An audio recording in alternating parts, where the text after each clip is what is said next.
Buenas tardes. La Academia Nacional de Ciencias, Costa Rica, les da la más cordial bienvenida. Al doctor Héctor Guzmán, miembro de esta academia, le agradecemos profundamente haya aceptado nuestra invitación para impartir la conferencia de hoy. El doctor Héctor Guzmán es científico permanente en el Instituto de Smithsonian de Investigaciones Tropicales desde 1994 y profesor adjunto de la Universidad McGill desde 2008. El doctor Guzmán se graduó como biólogo en la Universidad de Costa Rica en 1979 y posteriormente obtuvo su maestría en biología marina de esta misma universidad. En 1994 obtuvo su doctorado en biología marina en la Universidad de Newcastle, en el Reino Unido. Enfoca su área de investigación en la ecología marina, biología de la conservación, taxonomía y ecología del movimiento de especies migratorias, que permitan lo posible la formulación de políticas ambientales. Maneja proyectos sobre los movimientos migratorios de especies marinas altamente migratorias, la dinámica de población, taxonomía y monitoreo a largo plazo de corales de arrecifes. La pesca de especies pelágicas, los impactos humanos en ecosistemas marinos, manejo costero y contaminación marina. Ha publicado más de 190 artículos científicos y contribuido en el desarrollo de 27 políticas ambientales regionales y locales basadas en su investigación básica.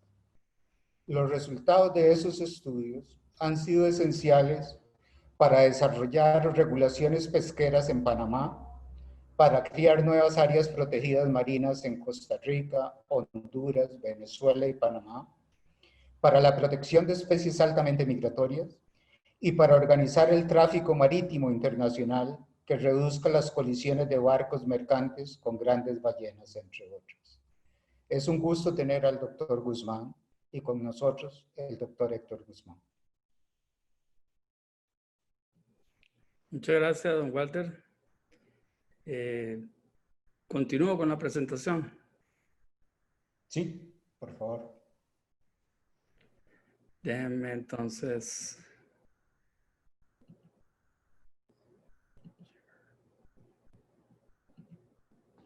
¿Está en pantalla? Sí, perfecto. Ok. Bueno, el día de hoy voy a platicarles de un tema que me ha fascinado a mí durante los últimos años. De hecho, desde el 2012 me he dedicado a tratar de entender un poquito más sobre los manatís. Y hoy les voy a hablar de este animal que, por decirlo de alguna forma, tiene más parentesco con los elefantes que con cualquier otra especie. Para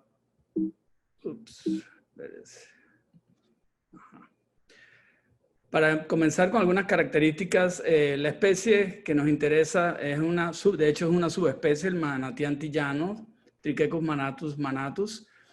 Su estado actual o estatus actual de conservación se considera que es amenazado según la Unión Internacional para la Conservación de la Naturaleza. Pueden tener y alcanzar pesos inclusive superiores a los 1.400 kilos, un poquito más de 1 tonelada. Tamaños de hasta 3 metros, pueden tener una longevidad de entre 40 a 60 años. Básicamente tienen una gestación alrededor de 12 meses. El periodo de lactancia, lo cual es muy importante porque hace esta gran unión entre la madre y la cría, es de un poquito más de 18 meses y hay reportes hasta de 22 meses. Y el periodo de crianza en general, o decir el periodo que la madre como juvenil agarra a su juvenil con ella, puede llegar hasta de 2 a 5 años. Con respecto a su distribución, esto es algo muy importante, la especie, la subespecie que se llama Trichechus latrirostis, que se encuentra en la Florida, básicamente ocupa todo el lado norte de la Florida y de hecho llega casi, en algunos hay reportes, inclusive hasta Rhode Island. Pero la especie que nos interesa a nosotros, el manatí antillano, es de mucho más amplia distribución y va desde el Golfo de México, como pueden apreciar en la animación, hasta casi un buen territorio del Brasil.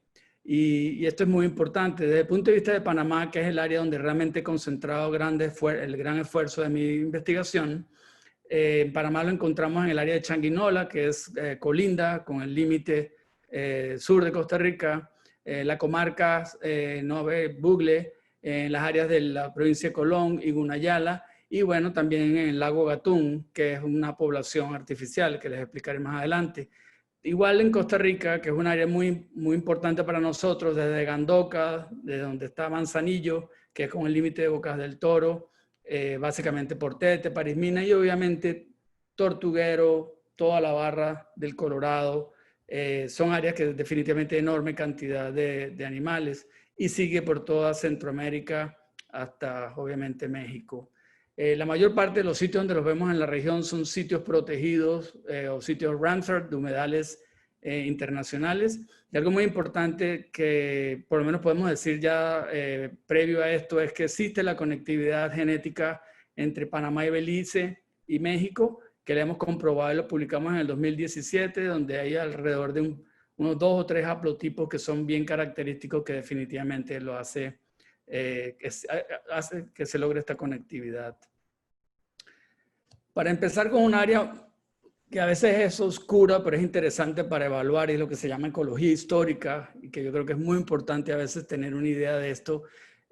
Si nos vamos a libros de historia o libros que son tal vez no tanta historia, pero libros, por ejemplo, redactados por los mismos piratas o bucaneros de la época, como son estos 2 libros, por ejemplo, tienen unas narrativas y unas descripciones extraordinarias de la historia natural de un manatí, y sobre todo en estos ambos piratas, por llamarlos así, pasaron una enorme cantidad de tiempo en el área de Changuinola y hasta la Misquitia, y ahí, como pueden ver, hay unas oraciones extraídas del libro donde dan a entender que la carne del manatí es una carne muy, muy suave, casi que, o sea, como de un ganado muy suavecito, que se puede asemejar a la carne de puerco, pero que tiene mucha grasa. Y un buen animal, según ellos, podía dar en aquella época hasta 2 toneladas de carne. Y hay otro comentario ahí, por ejemplo, de Skemelin, que dice algo tan interesante como que cuando llegábamos nosotros a la ensenada, y se refiere a la ensenada de Almirante en Bocas del Toro, podíamos agarrar tantos animales de esos como pudiésemos. Igual hablan y explican en el caso del pirata Dampier, que es extraordinario su relato. Él básicamente decía que semanalmente ellos podían o diariamente capturar estos animales. En el registro fósil y excavaciones que se han hecho en el área de Bocas del Toro, en las islas y en tierra firme, se han encontrado enorme cantidad de vestigios de que inclusive esto ya existía.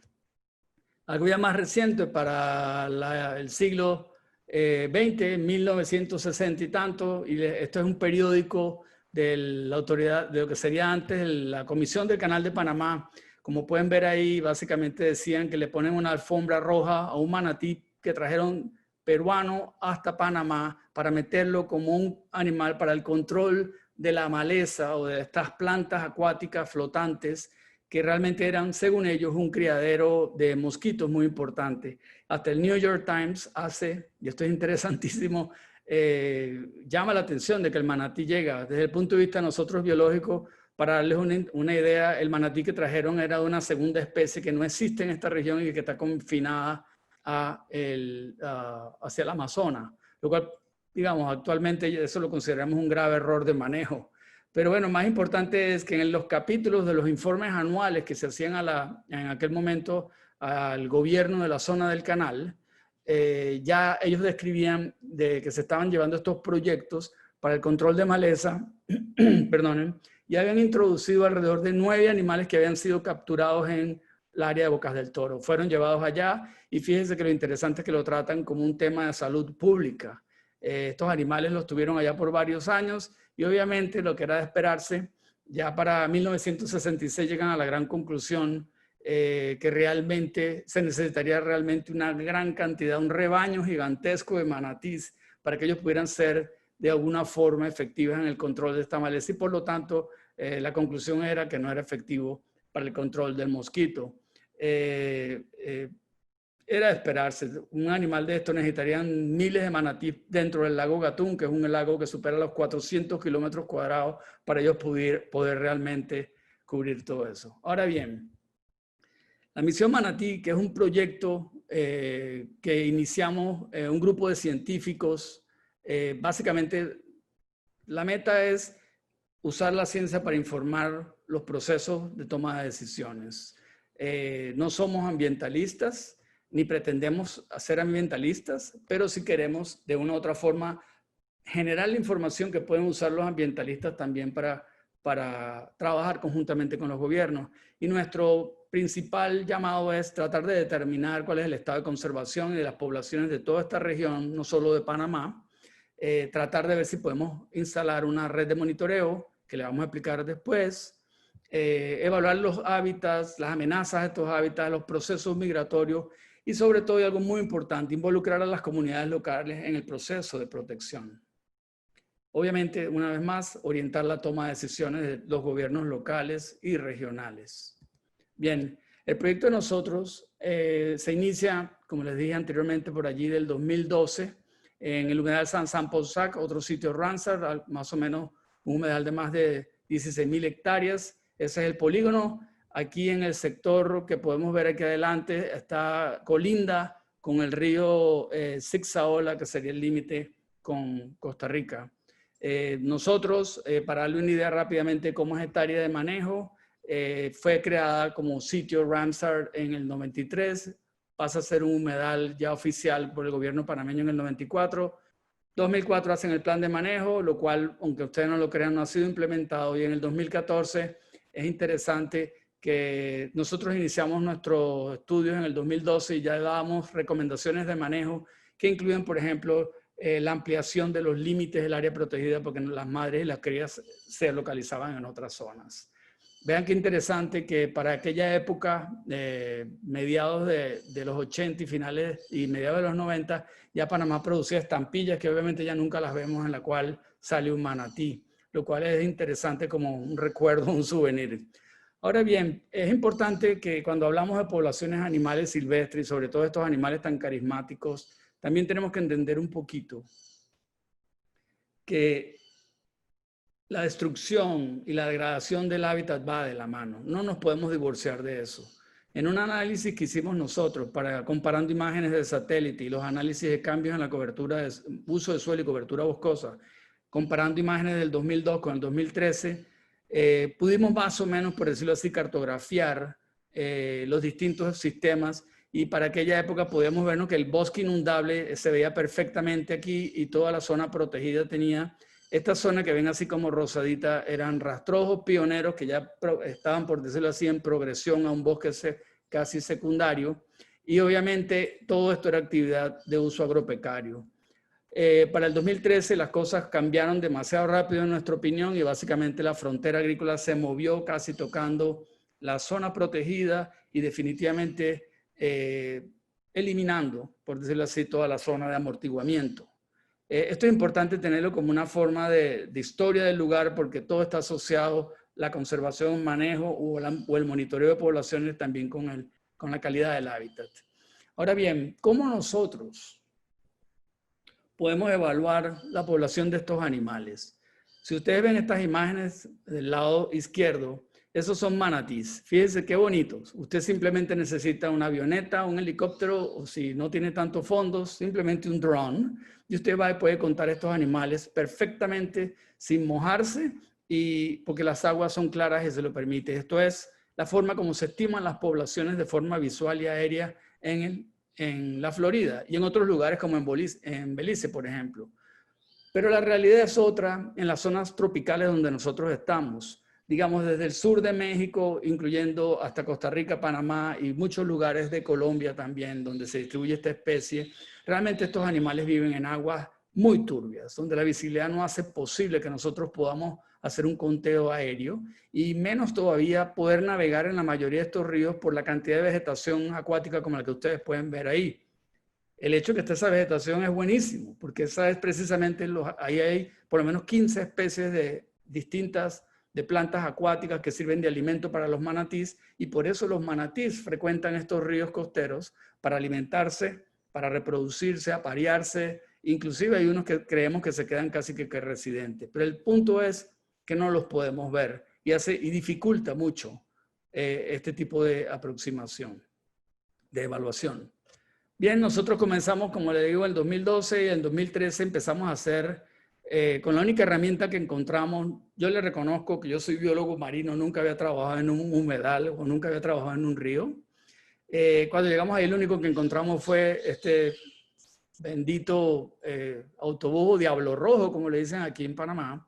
Le pusimos un motor y navegábamos, le pusimos un sonar, como el que pueden ver aquí abajo, y ahí íbamos sacando la información. Vivíamos a bordo y estuvimos tal vez par de meses haciendo eso hasta que nos dimos cuenta que los costos de operación eran extremos y sobre todo operar este busito no era algo muy fácil.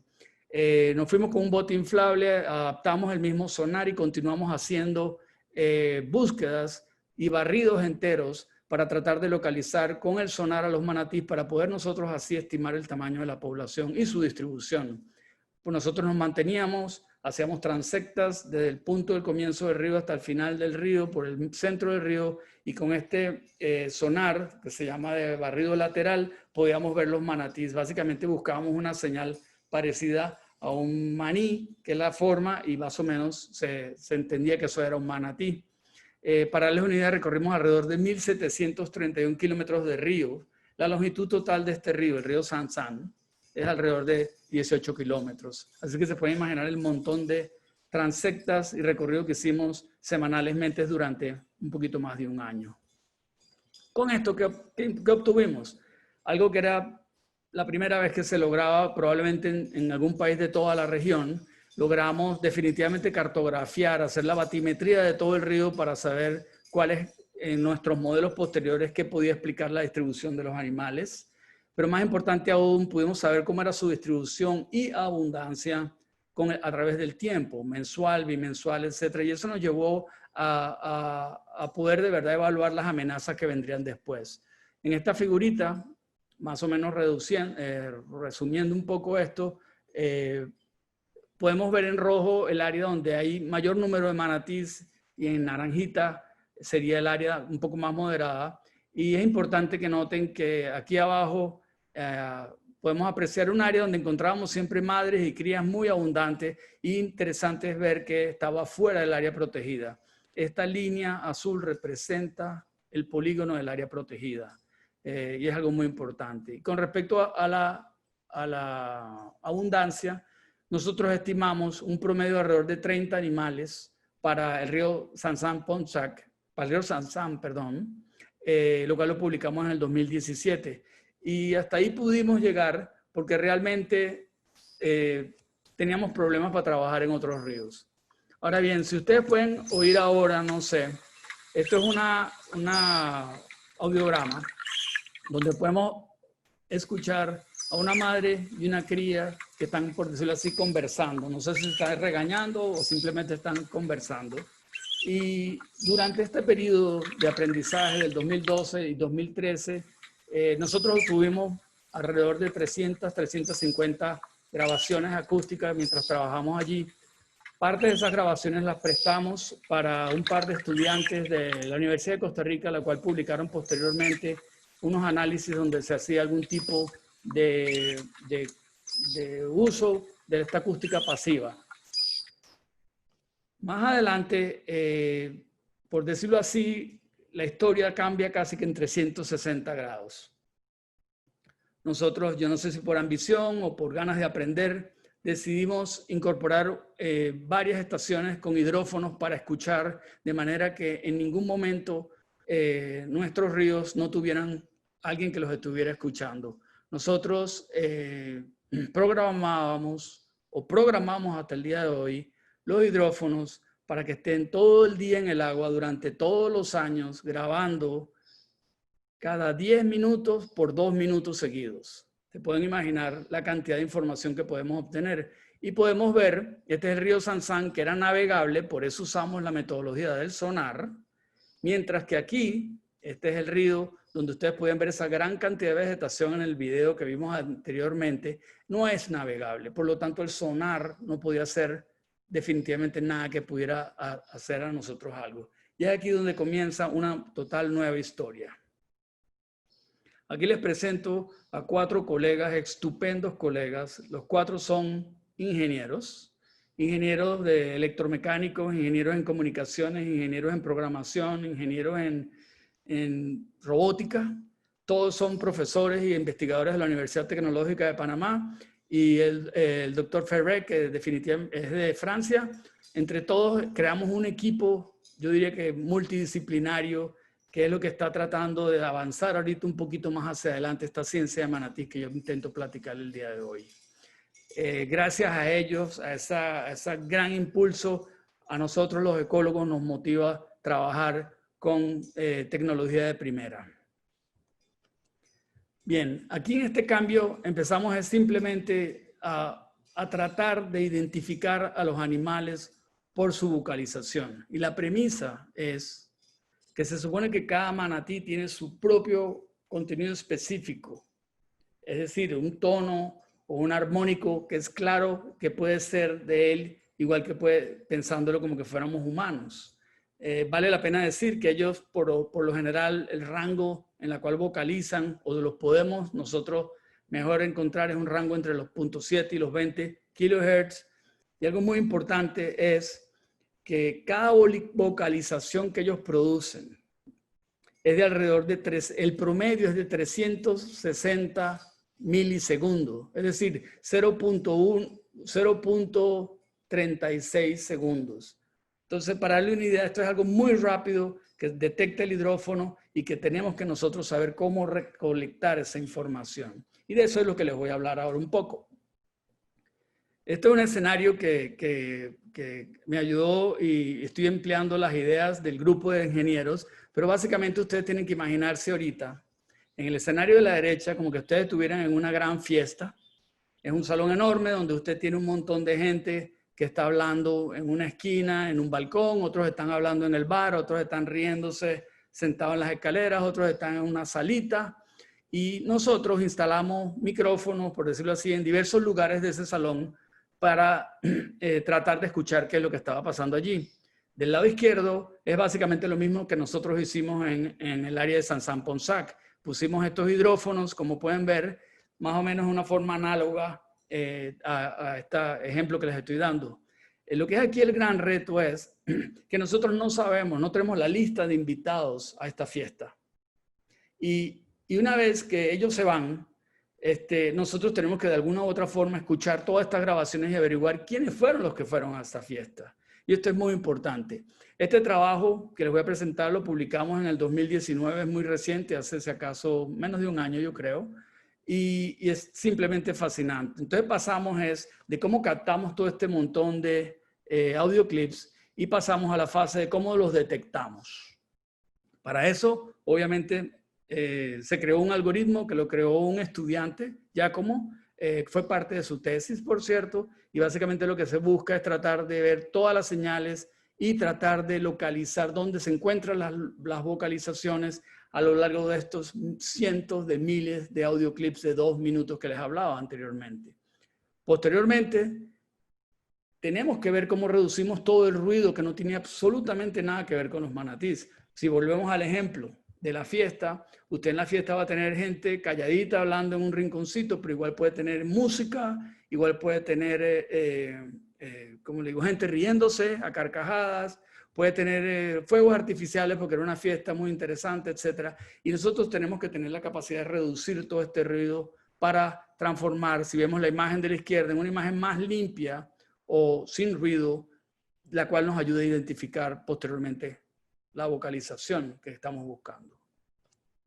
Se hace todos estos análisis, pasamos a una parte que es muy importante, que se usa un análisis de Fourier, que lo que busca básicamente es el descartar los falsos positivos. ¿Qué son los falsos positivos?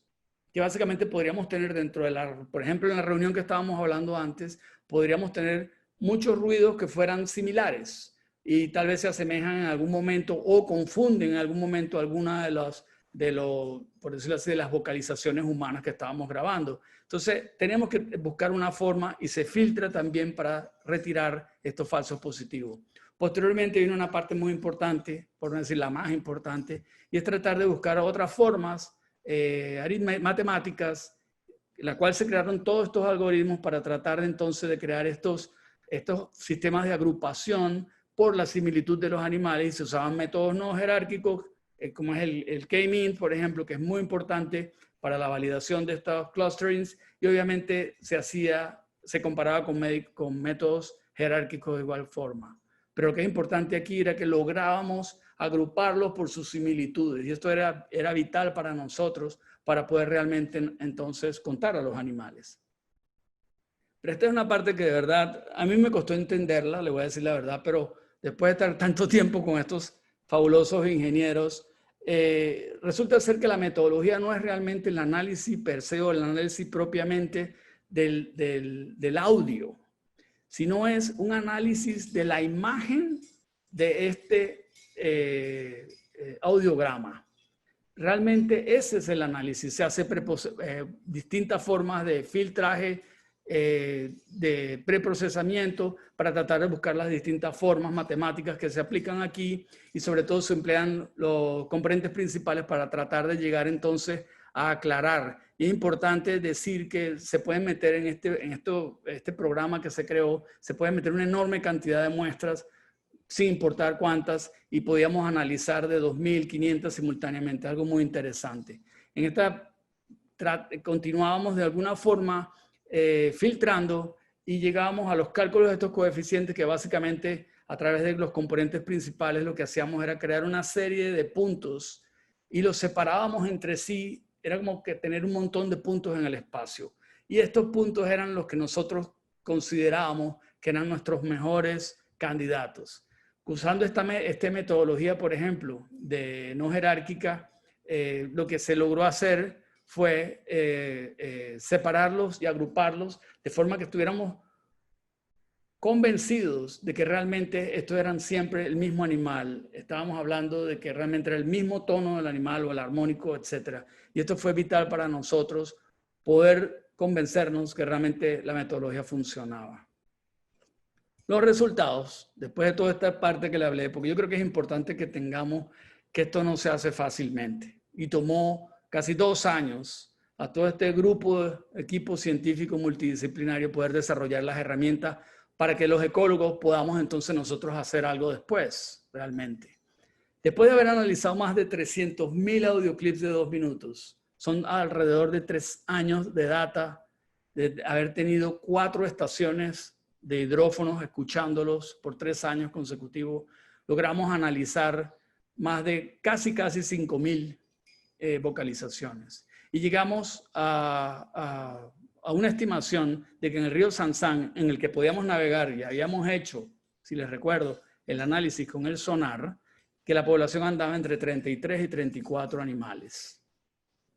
Para el río Changuinola, entre 45 y 48 manatís.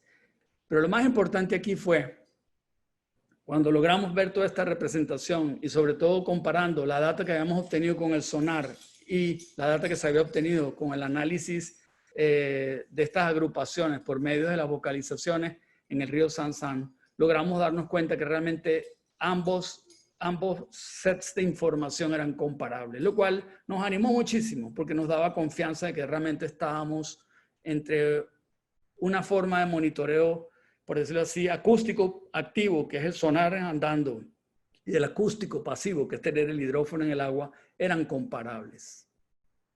Ahora bien, de la parte interesante para los biólogos, ecólogos, hay muchas formas de hacer estimaciones de poblaciones, y básicamente el clásico de la literatura en ecología es usar el método de capturas y recapturas. Obviamente, para esto necesitas tener marcas.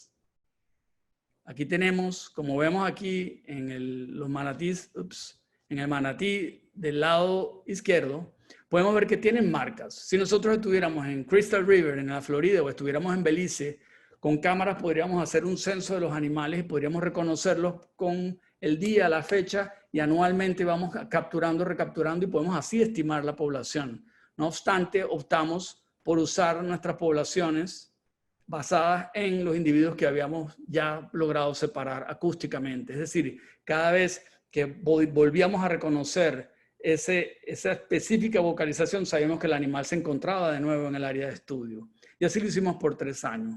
Empleamos muchos modelos de poblaciones cerradas que realmente no iban con el tema aquí porque no es una población cerrada, y optamos por poblaciones que se llaman a tipo abierto. La de Cormac Jolly Siever, que fue el modelo que mejor nos resultó. Este es bueno porque contempla inmigración, emigración, nacimiento, natalidad, mortalidad.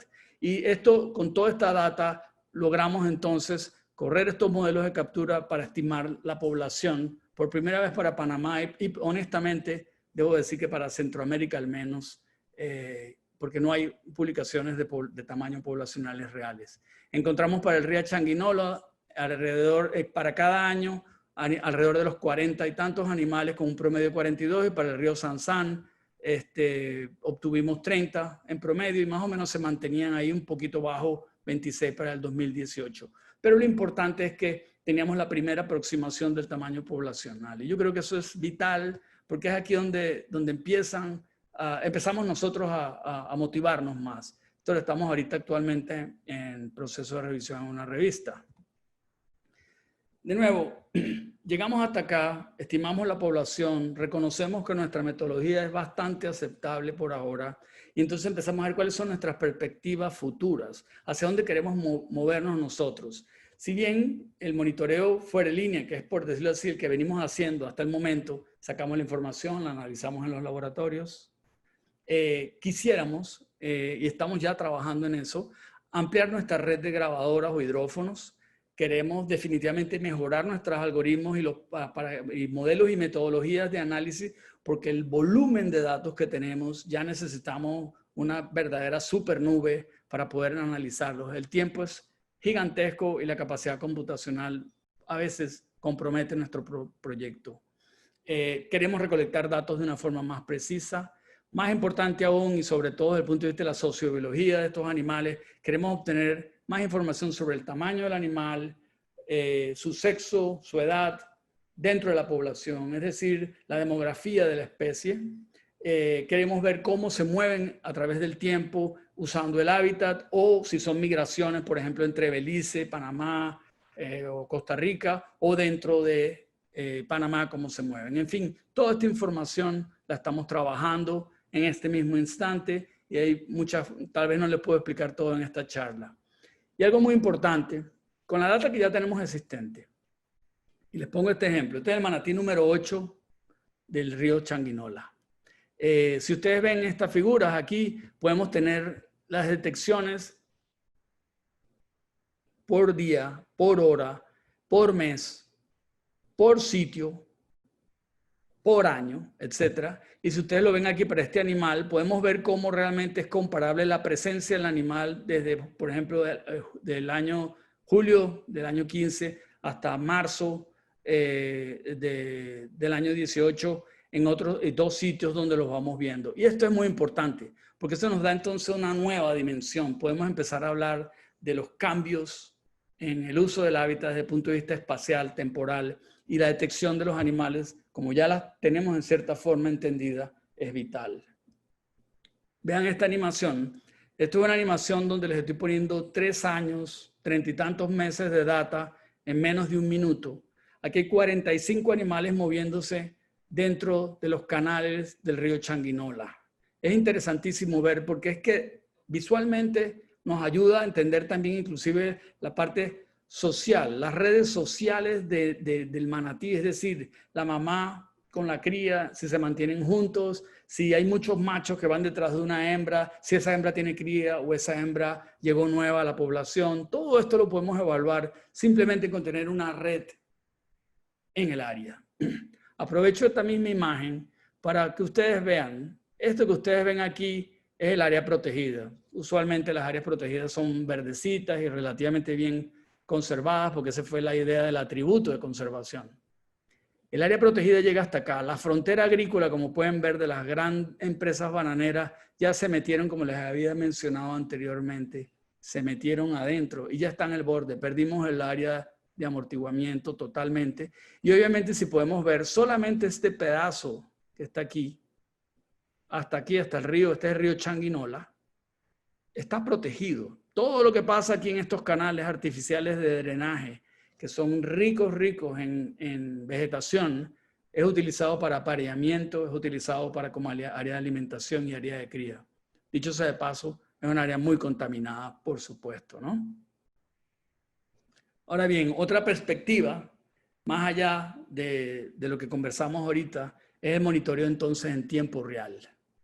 Nosotros en este instante, con este equipo de ingenieros con los cuales estamos trabajando, estamos empezando el diseño y fabricación de nuestros propios, lo llamamos hidrófonos inteligentes. Nuestra intención es que estos hidrófonos estén conectados usando estas redes, usando todas las redes a través del sistema LoRa, de Low Range, en la cual con las estaciones que tengamos cercanas, repetidores, etcétera, podamos en tiempo real nosotros conectar, detectar al animal, suprimirle el ruido, por eso es inteligente, y hacer de una vez las agrupaciones para que en tiempo real sepamos, aquí está el manatí 30 o el 40, el 200, lo que nosotros queramos. Más importante aún, y como dicen, la información la vamos pasando al Internet de las cosas. Y esto es muy importante, porque vamos a tener opciones donde la ciudadanía puede participar, pueden verlo en tiempo real en sus propios teléfonos inteligentes, o lo que es muy importante aún, en embarcaciones pueden también saber si están los animales allí. Y eso nos llevó entonces también a trabajar en la creación de un sistema de información que sirviera de alerta para las colisiones. Esto tiene dos sentidos. Uno es, tanto en la Florida como aquí en Panamá, muchos de los animales, y en particular las crías, mueren por colisiones con embarcaciones. Lanchas, pangas muy rápidas, desafortunadamente, que se mueven en nuestros ríos y en algunos casos en el mar, pegados en la zona costera. Que nosotros creemos un sistema de alerta podría ayudar a que disminuyera la velocidad de las embarcaciones. Pero además, si además de decirle a las embarcaciones, hey, señores, bajen la velocidad porque aquí tenemos manatíes en la zona, imagínense que la embarcación que va allí es de turistas. Entonces, puede ser también un aviso para que el mismo turista saque un provecho, los operarios turistas saquen un provecho, aprendan de nuestra fauna, de nuestros hábitats, etc. Entonces, hay un valor agregado que es interesante y vamos a platicarlo un poco más adelante. ¿Cuáles amenazas tenemos nosotros? Las amenazas de Panamá pueden variar un poquito comparada con las que ustedes tengan ahorita en Costa Rica o las que tengamos en Honduras o las que tengamos en Belice. Pero tanto la pesca ilegal con redes en las áreas protegidas es una de las causantes principales, sobre todo aquí en Panamá, porque las crías no son capaces de romper la red de pesca, sino que se quedan enredadas y se ahogan. Y es gran parte de lo que nosotros estamos encontrando en Panamá. Obviamente la caza furtiva ha bajado bastante, no sabemos ahora en tiempos de pandemia si de verdad la población de esas zonas vayan a tener una nueva inclinación. Una gran cantidad de agroquímicos y plásticos, etcétera. Eso que ustedes ven ahí en pantalla en este instante, ese es el vertedero de las plantaciones de banano directamente en el río Sansán. El río Sansán es el área protegida que les estamos hablando y ahí es donde están los manatís. Para darle una idea, ese es el río Changuinola y esa es la realidad. Y obviamente la destrucción del hábitat, como ya habíamos platicado anteriormente. Algo de mortalidad es una parte triste, pero es una parte donde las estadísticas pueden ayudar también a enderezar un poquito los entuertos que pueden existir en las normativas o en los que dudan en tomar decisiones para mejorar el manejo y la protección de esta especie. Para Panamá estamos armando el cuento, esto está incompleto porque no es tan fácil reconstruirlo, hay que obtener mucha información secundaria y validarla, pero lo que sí podemos decirles es que entre 3 a 4 animales mueren al año y en una población promedio de, digamos, 30 animales, es difícil pensar que se puedan recuperar con esa tasa de mortalidad. Entonces es importante esas estadísticas. Inclusive no solo en el área protegida, ese rojo significa un animal que murió posteriormente, que fue capturado en las costas de Colón. Otra parte de la iniciativa de la misión Manatí va más allá de esta ciencia que yo les estoy diciendo, que es el verdadero motor de nuestra iniciativa. Nosotros, como estamos convencidos que también hay que divulgar y hay que dar a conocer no solo el proyecto, sino las áreas para que las respeten. En Panamá nadie sabe, aunque ustedes no lo crean, que había manatís. Muy pocas personas lo sabían. En las charlas que hemos estado dando nos hemos dado cuenta de eso y eso nos causa un pesar tremendo. Pero la gente que navega por los ríos, turistas y no turistas, necesitan de este tipo de señalización. Y hemos invertido en eso gracias a la empresa privada que también ha aportado dinero y tenemos diversos letreros alusivos a distintas actividades, si estás en área de alimentación, si hay redes de pesca, etc. Muy importante aún, nosotros hemos logrado entrar a trabajar en las comarcas indígenas. Créanme, lo que sí es algo es complicado es eso, no es fácil. Son personas inteligentes, muy complejas, pero que se puede trabajar con ellos. Hay que dedicarle el tiempo y nosotros tenemos que hacer todo en la forma que se tiene que hacer y para eso lo correcto es obtener un permiso de investigación como el que nosotros obtuvimos. Estamos trabajando en otro sitio Ramsar de más de 24,000 hectáreas en Bocas del Toro, en la cual es parte de la comarca Nové Bugle y trabajamos directamente con los líderes del Congreso y esto es importante, tener la forma de comunicarnos. Aquí mismo en la pandemia decidimos, para mantener el contacto con ellos, inclusive los entrenamos en cómo usar Zoom. Igual que yo estoy conversando con ustedes ahora, ellos ahora conversan con nosotros. Es más, los entrenamos para que conversaran con los políticos que toman decisiones actualmente en la pandemia también, para que les transmitieran a los medios de comunicación y al gobierno y a los distintos ministros sus problemas. Nuestra sensibilidad con ellos es muy importante porque es la misma cosa que se tiene en Costa Rica, que se tiene en Belice. Hay que incluir a las comunidades. Fíjense, los letreros nosotros los hemos hecho en español, pero de igual forma lo hemos hecho en Navere, que es la lengua propia de los Nave Bugle. Y lo hemos hecho con el asesoramiento de ellos porque creemos que eso es parte del propio patrimonio. Obviamente cuando entren en los ríos van a haber también letreros en español, porque si un turista va también necesita entender un poco lo que está pasando allí. Bien, yo les hablaba de turismo. Estas comunidades a veces ellos no ven al manatí, pero saben que está allí, ven las narices, ven unas cuantas cosas. Pero si hay un movimiento ahorita y se está iniciando en Costa Rica desde hace ya un tiempo también, y en otros lugares definitivamente, donde se sabe que se puede hacer un turismo responsable para que ayude a estas comunidades y los motive de alguna forma económicamente. Yo no necesariamente avalo lo que ustedes están viendo en pantalla. Esto es una plataforma de observación que fue hecha por una ONG con la cual se llevan a los turistas ven al animal, pero desde una plataforma cuando están siendo alimentados de banano, de hoja de plátano, etc. Pero por otro lado, esa misma plataforma nos sirve también para obtener información científica, aunque ustedes no lo crean. Entonces, hay formas de hacer las cosas, pero es una forma de incorporar también a los locales. Ya poco a poco terminando la charla, una de las cosas que hemos aprendido, y yo creo que eso aplica probablemente a toda la región, es la falta de capacidad técnica en medicina veterinaria para tratar realmente de aprender algo de cuando aparece muerto un manatí. No tenemos una capacidad real instalada ni el conocimiento para hacer autopsias. Parte de nuestra iniciativa es traer hacia Panamá y pensamos que igual podemos hacerlo hacia Costa Rica. Expertos en la materia, es decir, de la Florida o de Puerto Rico, que los conocemos, para que entrene no solo a veterinarios ya graduados, por cierto, dentro y fuera del estado, pero de igual forma a estudiantes, para empezarlos a entrenar un poco en veterinaria de especies exóticas, porque creemos que eso es muy importante. Y equiparlos, obviamente porque eso nos ayudaría también a tener estadísticas de mortalidad mucho más confiables y podríamos predecir cambios en la población, sus fluctuaciones con más precisión. Cuando vemos la palabra equipamiento, aunque ustedes no lo crean, lo que necesitamos es un refrigerador muy grande en algún lugar donde sabemos que estén los manatí para mover el animal y mantenerlo allí hasta que llegue la parte que es el médico veterinario.